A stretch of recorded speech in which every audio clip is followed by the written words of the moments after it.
Hello student, welcome है आप सभी का आपकी अपनी अकाउंटिंग की क्लास में। तो हमारा टॉपिक फाइनेंशियल अकाउंटिंग में चल रहा था पार्टनरशिप अकाउंट्स का, जिसमें हमने प्रीवियस वीडियो में बेसिक कॉन्सेप्ट जो है वो डिस्कस किए थे। ठीक है, आज के हमारे वीडियो लेक्चर में हम डिस्कस करेंगे एडमिशन ऑफ पार्टनर। ठीक है, एडमिशन ऑफ पार्टनर से रिलेटेड जो एडजस्टमेंट है वो हम एक एक करके वीडियो लेक्चर्स के अंदर कवर करेंगे। ठीक है, तो देखिए स्टार्ट करते हैं। Admission of partner, admission of partner मतलब कि जो साझेदारी फर्म है पहले से चल रही है उसके अंदर कोई नया साझेदार क्या होता है, एंटर होता है, नया साझेदार उसके अंदर प्रवेश लेता है। ठीक है, तो जब भी कोई नया साझेदार फर्म के अंदर प्रवेश लेता है तो फर्म के अंदर हमें किन किन एडजस्टमेंट की ज़रूरत पड़ती है, क्योंकि जो पार्टनरशिप फर्म पहले से चल रही होती है उसमें कुछ चेंजेस हो जाते हैं। ठीक है, क्योंकि पहले कम लोग उसको क्या कर रहे थे, चला रहे थे, कम लोग उसमें पार्टिसिपेट कर रहे थे, और जैसे ही कोई नया पार्टनर एंटर होता है तो उसके पार्टिसिपेंट्स क्या हो जाते हैं, बढ़ जाते हैं। तो इसकी वजह से क्या होता है कि पार्टनरशिप फर्म के अंदर जो अकाउंटिंग है उसमें हमें कुछ चेंजेस करने पड़ते हैं। ठीक है, तो देखिए उसमें क्या क्या एडजस्टमेंट की रिक्वायरमेंट होती है वो एक एक पॉइंट करके हम देखते हैं। ठीक है, तो सबसे पहले अगर एडजस्टमेंट की बात करें, adjustment on the admission of new partner, नए पार्टनर के प्रवेश पर साझेदारी फर्म में कौन कौन से समायोजन करने की आवश्यकता होती है। तो पॉइंट नंबर फर्स्ट की अगर हम बात करें तो सबसे पहला क्या चाहिए हमें, determination of new profit sharing ratio. सबसे पहले हमें क्या करना पड़ेगा, नया लाभ हानि अनुपात निकालना पड़ेगा। इसे हम क्या कहेंगे, नया लाभ हानि अनुपात निकालना पड़ेगा। ठीक है, जो साझेदार पहले से काम कर रहे थे वो तो कम थे, तो अभी जो नया साझेदार आएगा उसकी वजह से फर्म में जो लाभ हानि अनुपात है वो क्या हो जाएगा, बदल जाएगा। ठीक है, तो हमें नया लाभ हानि अनुपात निकालना पड़ेगा और साथ ही में हमें सेक्रीफाइस रेशियो भी निकालना पड़ेगा। नया लाभ हानि अनुपात और क्या निकालना पड़ेगा, त्याग अनुपात।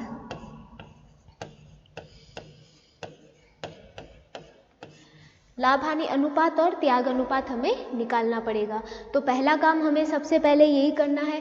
फिर सेकेंड बात क्या आ जाएगी, valuation of goodwill and accounting treatment. हमें क्या करना पड़ेगा, ख्याति का मूल्यांकन करना पड़ेगा। ठीक है, ख्याति जो होती है गुडविल उसका मूल्यांकन करना होगा। तो गुडविल का वैल्यूएशन निकालोगे, पता करोगे कि फर्म की गुडविल कितनी है, एंड अकाउंटिंग ट्रीटमेंट, और उसका क्या करोगे आप, लेखांकन व्यवहार। ठीक है, उसका जो लेखांकन तरीका है वो आप करोगे, लेखांकन व्यवहार करोगे। ठीक है, तो दूसरा काम करोगे, गुडविल का मूल्य निकालोगे और उसका लेखांकन व्यवहार करोगे। फिर तीसरा पॉइंट क्या आएगा, तीसरा पॉइंट आएगा revaluation of assets and liabilities. आपको संपत्तियों और दायित्वों का क्या करना पड़ेगा, पुनर्मूल्यांकन करना पड़ेगा। ठीक है, यहाँ पे लिख देती हूँ, हमें संपत्ति और दायित्व का पुनर्मूल्यांकन करना पड़ेगा। पुनर्मूल्यांकन कहते हैं तो हमें पुनर्मूल्यांकन करना पड़ेगा, असेट्स एंड लायबिलिटीज़ को वापस रीवैल्यूड करना पड़ेगा। क्यों करना पड़ेगा, क्योंकि उससे पहले जो फर्म चल रही थी तो उसमें जो असेट्स और लायबिलिटीज़ की वैल्यूज़ थी, उस असेट्स और लायबिलिटीज़ की वैल्यूज़ में अगर इंक्रीमेंट या डिक्रीमेंट हो जाता है तो उसकी वजह से जो प्रॉफिट या लॉस होता है उसमें जो नया पार्टनर होता है उसका कोई भी रोल नहीं होता है। इसलिए पहले रिवैल्यूएशन करके जो भी इंक्रीमेंट या फिर डिक्रीमेंट हुआ है उससे जो भी प्रॉफिट लॉस हुआ है उसको क्या किया जाता है, कैलकुलेट किया जाता है और फिर ओल्ड पार्टनर के अंदर बांटा जाता है। ठीक है, फिर फोर्थ नंबर काम हमें क्या करना होता है, फोर्थ नंबर काम करना होता है डिस्ट्रीब्यूशन ऑफ अनडिस्ट्रीब्यूटेड प्रॉफिट। ठीक है, जो अनडिस्ट्रीब्यूटेड प्रॉफिट होते हैं, जो अवितरित लाभ होते हैं, उनका हमें क्या करना होगा, उनको वितरित करना होगा। ठीक है, जो इनको हम क्या कह सकते हैं कि बिजनेस के अंदर जो भी प्रॉफिट पड़े होते हैं, जैसे कि सपोज करो P&L का बैलेंस पड़ा है, क्रेडिट या डेबिट। ठीक है, यहाँ पे प्रॉफिट और लॉस दोनों की बात हो रही है। प्रॉफिट एंड लॉसेस दोनों की बात हो रही है। तो नए पार्टनर की एंट्री लेने से पहले फर्म के अंदर कुछ अनडिस्ट्रीब्यूटेड प्रॉफिट पड़े होते हैं। अनडिस्ट्रीब्यूटेड का मतलब जिन्हें बांटा नहीं गया होता है, ठीक है, उसके अंदर प्रॉफिट एंड लॉस का बैलेंस आ जाता है, ठीक है। अगर कोई जनरल रिजर्व है, कोई रिजर्व्स पड़े हैं जो कि डिस्ट्रीब्यूट नहीं किए गए हैं, वो आ जाते हैं। तो ऐसा अनडिस्ट्रीब्यूटेड प्रॉफिट जो कि ओल्ड पार्टनर्स का होता है, तो उन्हें पहले क्या करना होता है, डिस्ट्रीब्यूट करना होता है, ठीक है। फिर बात करते हैं नेक्स्ट पॉइंट नंबर 5 की। फिर हमें करना होता है एडजस्टमेंट ऑफ कैपिटल। हमें कैपिटल का एडजस्टमेंट करना होता है, जिसे हम क्या कहते हैं, पूंजी का समायोजन। हमें पूंजी का समायोजन करना होता है। तो ये सारी जो चीजें हैं ये हमें करनी पड़ेगी जब कोई पार्टनर फर्म के अंदर नया आएगा, ठीक है। तो पांचों पॉइंट आपके क्लियर हो गए हैं। हमें न्यू प्रॉफिट शेयरिंग रेशियो और सेक्रीफाइस रेशियो निकालना पड़ेगा। फिर सेकेंड, हमें गुडविल या फिर गुडविल निकाल के उसका अकाउंटिंग ट्रीटमेंट करना पड़ेगा। हमें रिवैल्यूएशन करना पड़ेगा असेट्स लायबिलिटीज़ का। फिर हमें जो अनडिस्ट्रीब्यूटेड प्रॉफिट है उन्हें डिस्ट्रीब्यूट करना पड़ेगा और कैपिटल का एडजस्टमेंट करना पड़ेगा, ठीक है। तो ये सारे चारों पांचों क्या है, आपके एडजस्टमेंट है जो एडमिशन पर होंगे। अब एक एक करके हम इन एडजस्टमेंट को पढ़ेंगे। सबसे पहला एडजस्टमेंट हम क्या लेंगे, determination of new profit sharing ratio and sacrificing ratio.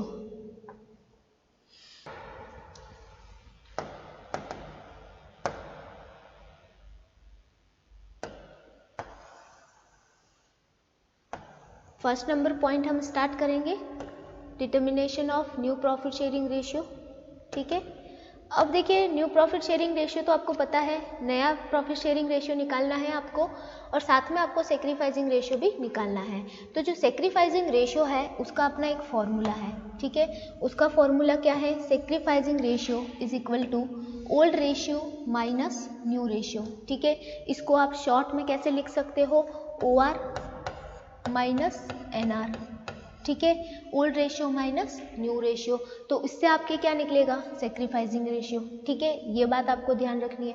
अब देखिए, जो न्यू रेशियो निकालना है, न्यू रेशियो निकालने के लिए आपको कंडीशंस ध्यान में रखनी पड़ेगी, ठीक है।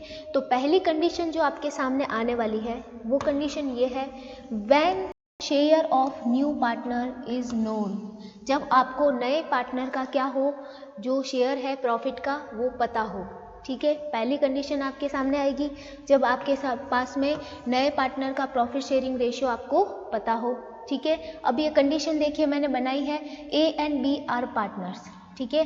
A और B पार्टनर्स थे, शेयरिंग देयर प्रॉफिट इन 3:2। वो अपने प्रॉफिट जो है वो कैसे बांटते थे, 3:2 में बांटते थे। And C comes for 1/4 share, और C किसके लिए आता है, 1/4 शेयर के लिए आता है, ठीक है। तो अब यहाँ पे आप देख रहे हैं कि जो नया पार्टनर है वो कौन है, C है, और C का जो प्रॉफिट शेयरिंग रेशियो है वो आपको पता है।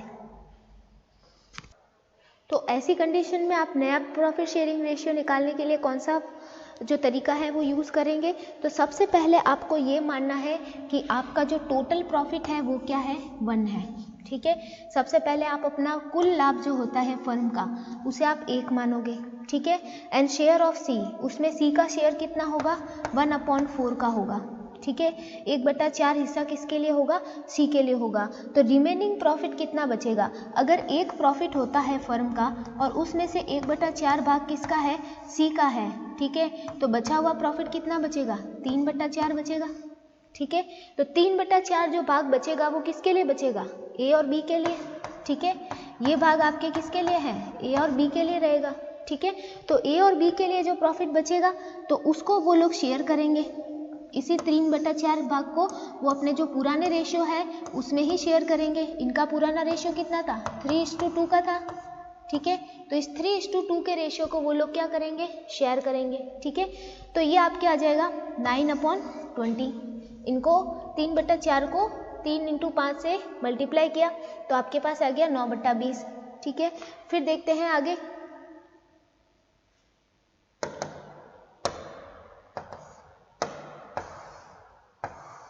फिर B के शेयर की बात करेंगे। बी का शेयर भी इसी तरह, जो बचा हुआ प्रॉफिट है 3/4, उसमें उसका हिस्सा होगा 2/5 का। 2/5 उसका पुराना रेशियो है, ठीक है। तो ये बचे हुए रिमेनिंग प्रॉफिट को अपने ओल्ड रेशियो में क्या करेंगे, डिस्ट्रीब्यूट करेंगे। तो इसका कितना आ जाएगा, 6/20 आ जाएगा, ठीक है। और सी का शेयर आपके सामने है ही है 1/4 का, ठीक है। तो वो आप इस तरीके से लिखोगे। फिर बात करते हैं नेक्स्ट आगे। तो फिर न्यू रेशियो जो होंगे इन तीनों के, ए, बी और सी के, उन्हें हम एक साथ में लिखेंगे 9/20, 6/20 और 1/4, ठीक है। अब इनका जो डिनोमिनेटर है आप देख रहे हो, यहाँ पे दोनों के नीचे 20 है और यहाँ पे 4 है, तो हम 20 को क्या ले लेंगे, एलसीएम ले लेंगे, ठीक है। और यहाँ पे जो 9/20 है, 20 की टेबल से 20 एक बार जाएगा और ऊपर 9 रह जाएगा। इसी तरह 20 की टेबल से 20 एक बार जाएगा और ऊपर 6, और 4 की टेबल में 20 कितनी बार आएगा, 20 आएगा 5 टाइम्स, तो यहाँ पे क्या आ जाएगा 5। तो इनका जो नया रेशियो बनेगा वो क्या बनेगा, 9:6:5, ठीक है। तो ये नया रेशियो निकालने का तरीका होगा, क्लियर है। और ऐसी कंडीशन में इनका जो सेक्रीफाइसिंग रेशियो होगा वो क्या होगा, 3:2, ठीक है।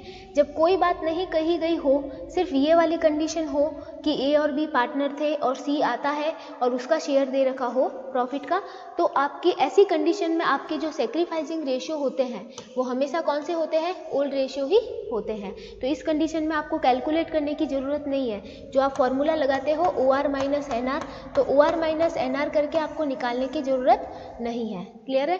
तो ये वाली फर्स्ट कंडीशन क्लियर हो गई, जब आपको नए पार्टनर का जो प्रॉफिट का रेशियो है वो पता हो, ठीक है। नेक्स्ट कंडीशन हमारे सामने क्या आ जाती है, कंडीशन नंबर 2 आ जाएगी,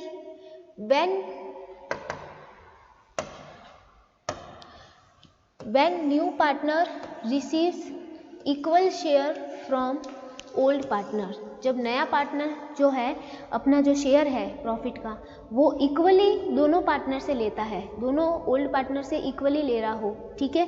तो उनके जो न्यू प्रॉफिट शेयरिंग रेशियो है वो आप किस तरीके से कैलकुलेट करोगे। तो देखिए यहाँ पे भी कंडीशन बनाई है। कंडीशन क्या है, A and B are partner, ठीक है। देयर प्रॉफिट शेयरिंग रेशियो जो है वो कौन से है, 3:2, and C comes for 1/5 share. C कितने के लिए आता है, 1/5 शेयर के लिए आता है। And he receives his share of profit equal from A and B, ठीक है। तो यहाँ पे कंडीशन है अ और ब साझेदार थे और दोनों लाभों को 3:2 में बांटते थे, और सी फर्म में नया आता है 1/5 हिस्से के लिए, और 1/5 हिस्सा जो है वो ए और बी से कैसा ले रहा है, बराबर ले रहा है, ठीक है। तो ऐसी कंडीशन में हमें पता है कि सी का शेयर कितना है, 1/5 है, ठीक है। तो वो ए से कितना ले रहा है, रिसीव फ्रॉम ए से कितना लेगा, उसका जो 1/5 हिस्सा है उसका आधा हिस्सा वो किससे ले रहा है, ए से ले रहा है। तो ए से कितना ले रहा है, 1/10 ले रहा है, ठीक है। फिर बात करें रिसीव्स फ्रॉम बी, बी से कितना ले रहा है, तो वही 1/5 जो हिस्सा है उसका, ठीक है, उसका 1/2 भाग वो ले रहा है, ठीक है। तो ये कितना आ जाएगा, 1/10। तो 1/10 ए से और 1/10 किससे ले रहा है, बी से। तो ए का जो नया रेशियो होगा वो कैसे निकालेंगे हम, ए का जो न्यू रेशियो होगा वो कैसे निकालेंगे, फिर ए का जो न्यू रेशियो होगा वो उसके पुराने रेशियो में से, क्योंकि उनका पुराना रेशियो क्या था, 3:2 था, ठीक है। तो 3:2 था तो 3/5 ए का हो गया, तो उसमें से हम माइनस कर देंगे 1/10, तो उसका हिस्सा आ जाएगा 5/10 का, ठीक है। फिर बात करेंगे बी के न्यू रेशियो की। तो बी का नया रेशियो 2/5 में से हम जब 1/10 माइनस करेंगे, उसका 2/5 था, उसमें से 1/10 माइनस करेंगे तो 3/10 आ जाएगा उसका, ठीक है। फिर हम सी के शेयर की बात करेंगे। सी का शेयर था ही 1/5, हमें पता ही था। अब इनके न्यू रेशियो एक साथ में लिख लेंगे, ये ए का, ये बी का और ये सी का, ठीक है। डिनोमिनेटर आप देख रहे हो इन दोनों के सेम है, इसका सेम नहीं है, ठीक है। तो यहाँ पे क्या करोगे, एलसीएम ले लोगे 10 का, इस तरीके से एलसीएम लोगे, इस तरीके से आपने 10 का एलसीएम लिया, ठीक है। 10 को 10 से डिवाइड करोगे तो 1 आएगा, 1 को ऊपर से मल्टीप्लाई करोगे तो 5 आएगा, ठीक है। फिर यहाँ पे 10 से 10 डिवाइड करोगे तो कितना आएगा, 1, 1 को 3 से करोगे तो 3, फिर यहाँ पे 10 को 5 से डिवाइड करोगे तो 2 टाइम्स जाएगा, 2 को ऊपर से मल्टीप्लाई करोगे तो कितना आएगा, 2। तो इनका रेशियो बन जाएगा 5:3:2, ठीक है।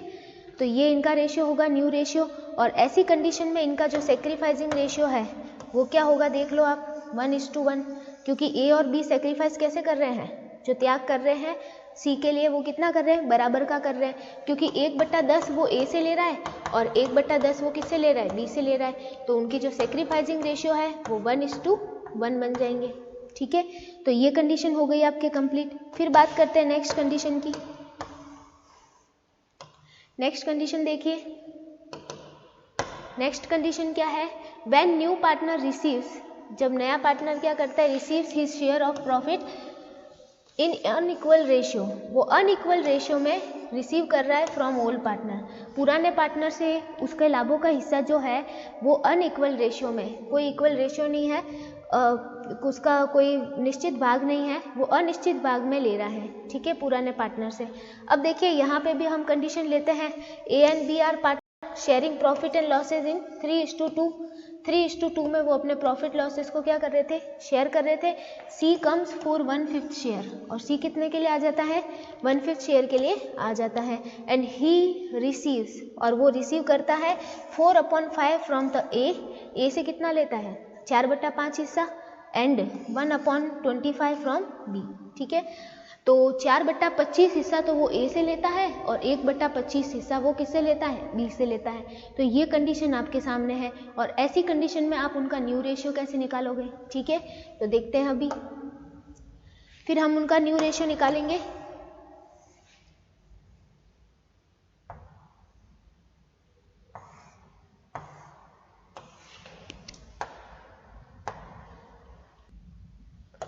न्यू रेशियो कुछ इस तरीके से निकालेंगे। ठीक है, अब देखिए क्या करेंगे हम, डायरेक्ट हमें पता है कि ए, हमें ये पता है कि जो ए है और बी का जो रेशियो है वो कौन सा है, पुराना 3:5 का है। ठीक है, तो ए और बी का 3:5 का रेशियो है, तो अब हमें पता है कि ए उसको सी को कितना दे रहा है, 4/25 हिस्सा दे रहा है। ठीक है, और बी कितना दे रहा है, बी दे रहा है 1/25, बी दे रहा है आपके 1/25। ठीक है, तो ये दोनों, ये वाला शेयर किसको दे रहे हैं, सी को दे रहे हैं। ठीक है, सी ऐसे ले रहा है, तो अब हमें क्या पता है कि ए का जो 3/5 का पुराना रेशियो है उसमें से अगर ये 4/25 ए को दे देगा, सॉरी सी को दे देगा, तो इसका कितना बचेगा, 11/25। ठीक है, इसी तरह बी का नया शेयर कितना बचेगा, अगर 2/5 में से वो 1/25 किसको दे दे, 1/25 वो सी को दे दे, तो 9/25 उसके बचने वाला है। ठीक है, क्लियर है। फिर देखो सी का जो शेयर है, सी का हमें पता है 1/5 का है, क्योंकि वो 1/5 हिस्से के लिए आया है, और इसी 1/5 को वो ए से तो कितना ले रहा था, 4/25 का ले रहा था, और बी से कितना ले रहा था, वो बी से ले रहा था 1/25 का। ठीक है, क्लियर है। तो अब इनके जो न्यू रेशियो है वो कैसे बनेंगे, न्यू रेशियो 11/25 लिख दिया, ये जो था, फिर हमने ये 9/25 बी के लिए लिख दिया और 1/5 सी के लिए लिख दिया। अब इनके डिनोमिनेटर वापस आप देख रहे हो, एलसीएम लेना पड़ेगा 25 का, तो ये दोनों 11 और 9 तो एज इट इज़ आ जाएंगे आपके। ठीक है, और 5 की टेबल में 25 कितनी बार आता है, 5 बार आता है, उस 5 को ऊपर से क्या करोगे, मल्टीप्लाई, तो कितना आ जाएगा, ये 5 आ जाएगा। ठीक है, 1 से मल्टीप्लाई करोगे तो फिर इनका ये नया रेशियो बन जाएगा। क्लियर है, तो ये है आपके न्यू रेशियो। और ऐसी कंडीशन में इनका सेक्रीफाइसिंग रेशियो कैसे होगा, सेक्रीफाइसिंग रेशियो होगा इनका 4:1 का। ठीक है, 4:1 कैसे निकाला है कि यही जो 4/25 और 1/25 है, तो 4:1 हो गया ये रेशियो। इसी रेशियो में वो लोग सेक्रीफाइस कर रहे हैं, इसी रेशियो में वो लोग क्या कर रहे हैं, त्याग कर रहे हैं। ठीक है, तो ये सेक्रीफाइसिंग रेशियो हो जाएगा। फिर बात करेंगे नेक्स्ट कंडीशन की। नेक्स्ट कंडीशन आपके सामने क्या आ सकती है, नेक्स्ट कंडीशन ये आ सकती है क्वेश्चन में, when new partner receive certain part of profit from old partner। ठीक है, certain part of profit from old partner. अब वो ओल्ड पार्टनर से कितना ले रहा है वो आपको मतलब दे नहीं रखा होगा। ठीक है, नया जो सी का रेशियो है वो भी आपको नहीं दे रखा होगा। तो इसमें कंडीशन कैसे बनेगी, कंडीशन ऐसे बनेगी, सपोज करो A and B are partner थे, फॉर द इक्वल शेयर, वो कैसे बांट रहे थे, इक्वल बांट रहे थे, मतलब उनका जो रेशियो था वो कैसा था, 1:1 का था, ठीक है। And C comes in the firm, और सी फर्म के अंदर आता है, and A gives 1/3 share of his profit, और ए जो है अपने प्रॉफिट का कितना दे रहा है, ए 1/3 दे रहा है, ठीक है। 1/3 कितना दे रहा है, ए दे रहा है। फिर बी गिव्स, बी कितना देता है, 1/6, तो बी कितना देगा, 1/6, ठीक है, 1/6 ऑफ हिज प्रॉफिट। अब सी का शेयर इस कंडीशन में आपको दे नहीं रखा होगा, ठीक है। तो सबसे पहले देखिए, ए गिव्स, ए कितना दे रहा है, अपने शेयर का 1/3, तो ए का शेयर कितना था, 1/2 था, ठीक है। 1/2 का वो 1/3 देता है, तो उसका कितना हो जाएगा, 1/6 हो जाएगा, ठीक है। इसी तरह फिर ए का न्यू रेशियो कैसे निकालेंगे कि 1/2 अगर उसका पुराना शेयर था तो उसमें से अपन 1/6 माइनस कर देंगे, तो उसका नया रेशियो आ जाएगा 4/12 का, क्लियर है, 4/12 आ जाएगा। फिर बात करें बी गिव्स, बी कितना देता है, तो बी का भी तो 1/2 का शेयर है, तो उसने भी अपने 1/2 शेयर में से 1/6 पार्ट दे दिया सी को, तो उसका प्रॉफिट कितना बच जाएगा, फिर 1/12 का बच जाएगा, ठीक है। फिर बात करते हैं आगे,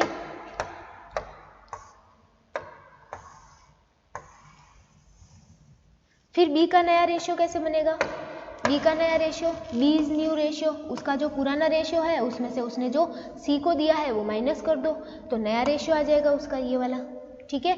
अब यहाँ पे आपको एलसीएम लेना पड़ेगा 12 का एलसीएम लेंगे तो 2 की टेबल में कितने टाइम्स आएगा, 6 टाइम्स, और 6 को ऊपर से मल्टीप्लाई करोगे तो 6, फिर माइनस 12 आउट ऑफ 12 1 टाइम्स जाएगा, और ऊपर को मल्टीप्लाई करोगे तो 1, ठीक है। तो ये 5/12 ऐसे आएगा, क्लियर है। तो ये आ जाएगा बी का नया शेयर, और सी का हमको बनाना पड़ेगा, सी का कैसे बनेगा, सी का 1/6 बनेगा प्लस 1/12, ठीक है, इज इक्वल टू 3/12, ठीक है। दोनों को जोड़ दो, दोनों को जोड़ोगे तो भी एलसीएम लेना पड़ेगा, यहाँ पे एलसीएम लोगे तो 6 की टेबल में 2 टाइम्स प्लस 12 की टेबल में 12 1 टाइम्स और 1, तो 3/12, ठीक है। ये आपके निकलेगा सी का शेयर। फिर इनके रेशियो को क्या करोगे, एक साथ में लिख लोगे, 4/12, 5/12 और 3/12, और सबके नीचे 12 ही है, तो इनका रेशियो बन जाएगा 4:5:3 का, ठीक है। तो ये आपके बन जाएगा न्यू रेशियो उनका, क्लियर है। फिर चलते हैं हम नेक्स्ट कंडीशन पे। नेक्स्ट कंडीशन आपकी आ जाएगी ये वाली, ये लास्ट कंडीशन हो सकती है आपके, ठीक है। ये लास्ट कंडीशन है जो कि न्यू पीएसआर निकालने के लिए आपके सामने आ सकती है। कंडीशन क्या होगी, व्हेन न्यू पार्टनर, जब नया partner receives his share of, उसका जो शेयर है फ्रॉम ओनली 1 ओल्ड पार्टनर, ठीक है, वो सिर्फ एक ओल्ड पार्टनर से अपना शेयर लेगा, ठीक है। तो ये वाली जो कंडीशन होगी जिसमें नया पार्टनर आएगा और अपने प्रॉफिट का शेयर सिर्फ पुराने किसी एक पार्टनर से लेगा, ठीक है। अब देखो कंडीशन देखते हैं, कंडीशन क्या है, A B and C are partner, A B और सी क्या थे, पार्टनर थे, फॉर द इक्वल शेयर, बराबर प्रॉफिट बांटते थे, ठीक है। And D comes for 1/6 share, और डी कितने के लिए आता है फर्म में, 1/6 शेयर के लिए आता है, and which he acquire and which he receive from A only, जो कि अपना जो शेयर है वो पूरा का पूरा किससे लेगा, ए से लेगा, ठीक है। तो कंडीशन क्लियर हो रही है, ए बी सी पुराने पार्टनर चल रहे थे और डी उनके फर्म में नया पार्टनर आता है और 1/6 प्रॉफिट के लिए आता है, और 1/6 हिस्सा जो है वो पूरा का पूरा किससे ले रहा है, ए से ले रहा है, ठीक है। तो इस कंडीशन में जो ए का न्यू रेशियो होगा वो क्या होगा, एक अगर ए बी सी 3 पार्टनर थे पुराने, ए बी और सी 3 पार्टनर थे और वो 1:1 में बांट रहे थे, ठीक है। तो ए का पुराना रेशियो कितना था, 1/3 का था, ठीक है, 3 थे तो 1/3 माइनस उसने उसमें से 1/6 किसको दे दिया, सी को दे दिया, ठीक है। तो अब उसका कितना शेयर बचा, 1/6 का शेयर बचा, ठीक है। और बाकी B and C's share are unaffected, और बी और सी के जो शेयर है वो एज इट इज 1/3 ही रहेंगे। तो न्यू प्रॉफिट शेयरिंग रेशियो क्या हो जाएगा, ए का 1/6 हो जाएगा और बी का एज इट इज 1/3 था जो वो ही रहेगा, और सी का भी जो 1/3 था वो ही रहेगा, और जो डी है फर्म में आता है 1/6 के लिए तो उसका 1/6 लिख लेंगे। अब इनके डिनोमिनेटर सेम नहीं है तो यहाँ पे एलसीएम 6 का ले लोगे, ठीक है। 6 की टेबल में 6 1 टाइम्स तो 1, फिर 3 की टेबल्स में 6 2 टाइम्स तो 2, फिर 3 की टेबल्स में 2 टाइम तो 2, और 6 की टेबल में 6, 1 टाइम्स तो 1, तो 2 1:2 2:1 ये रेशियो बनेगा। क्लियर है? तो ये थे आपके प्रॉफिट शेयरिंग रेशियो निकालने के तरीके। और यहाँ पे सेक्रीफाइस कौन कर रहा है? यहाँ पे सेक्रीफाइस सिर्फ ए कर रहा है, ठीक है, क्योंकि देखिए फर्म में कोई भी नया पार्टनर आता है तो उसकी वजह से प्रॉफिट के शेयर जो होते हैं वो पुराने पार्टनर के कम हो जाते हैं, ठीक है, उसकी वजह से पुराने पार्टनर के प्रॉफिट के शेयर कम हो जाते हैं, तो उनको क्या करना पड़ता है? सेक्रीफाइस करना पड़ता है। और ये वाली कंडीशन में सेक्रीफाइस कौन कर रहा है? सिर्फ ए कर रहा है, क्योंकि ए अपने ही शेयर में से 1/6 पार्ट दे रहा है। क्लियर है? तो यहाँ पे सेक्रीफाइसिंग रेशियो सिर्फ ए का होगा, बाकी किसी का नहीं होगा, ठीक है। तो ये कंडीशन आपके कंप्लीट है। फिर नेक्स्ट वीडियो लेक्चर में हम डिस्कस करेंगे valuation of goodwill and accounting treatment. Goodwill का वैल्यूएशन कैसे करना है और उसका अकाउंटिंग ट्रीटमेंट कैसे होता है, ये हम नेक्स्ट वीडियो लेक्चर के अंदर देखेंगे। ओके।